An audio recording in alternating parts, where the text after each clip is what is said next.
So this is the view of the abdomen from the front, and that's a first perspective, right? So you see, if you look here, you can see that the deep muscle of the abdomen is the transversus abdominis, which connects all the way through. And the transversus abdominis itself has this two portions, right? So you see, it has this strong central part, which is like the basis for everything. That's the origin, right? And then you've got this extension that goes and wraps around. So this is also a very important part. So if this membrane is strong, that helps to the diaphragm to make the impact that goes downwards, spreads, and then serves the expansion of the pelvis.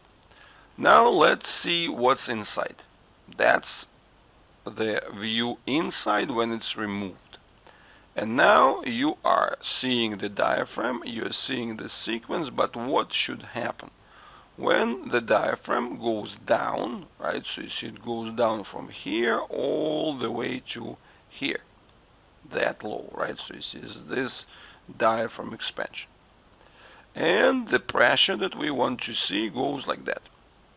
Now, if that doesn't happen, the pelvis doesn't have this expansion and it starts collapsing. So what we are then having, we're having the separation into three compartments. You can see those three compartments very easily. So this one, and this one, and this one.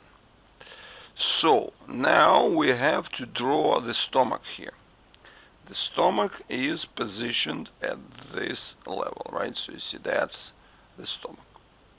And when the hole is made, it's like a puncture that is coming into this level.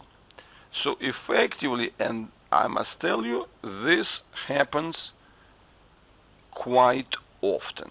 This is not something unusual.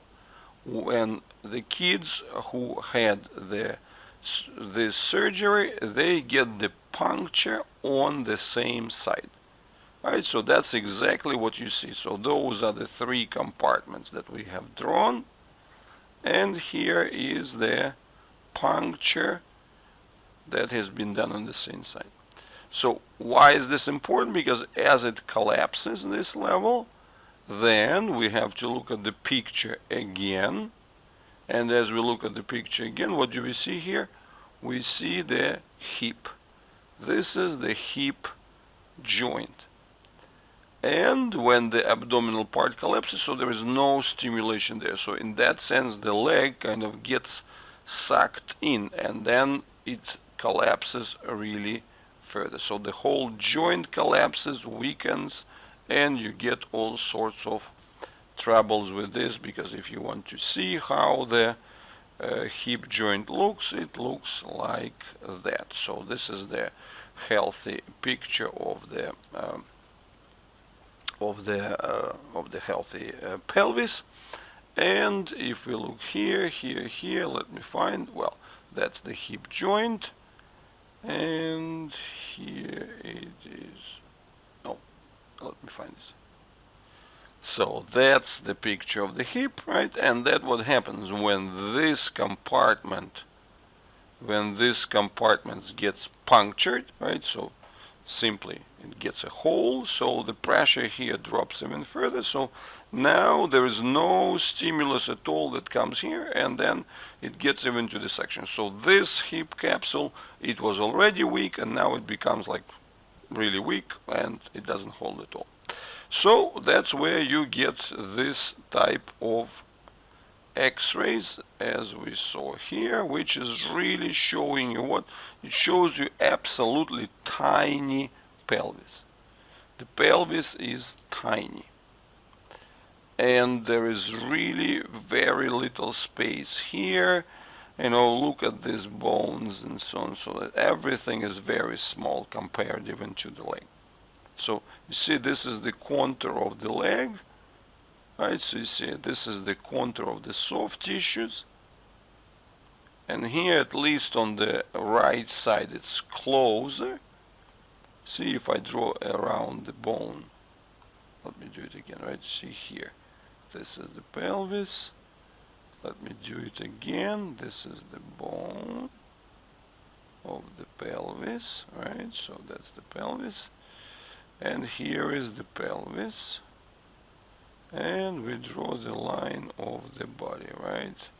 And right. You see here, there's a huge space between the pelvis and the side. So it's a lot of this soft tissues around. So the pelvis is actually so much, like underdeveloped on that side. But once we understand this, and then we start looking at the picture, say, how does this big pelvis develop? This pelvis develops through these three compartments. So the central, the right, and the left.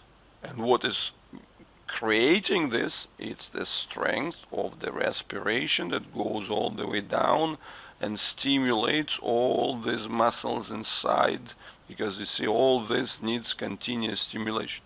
And breathing happens 20,000 times a day, right? So 20,000 times a day. That's what happens.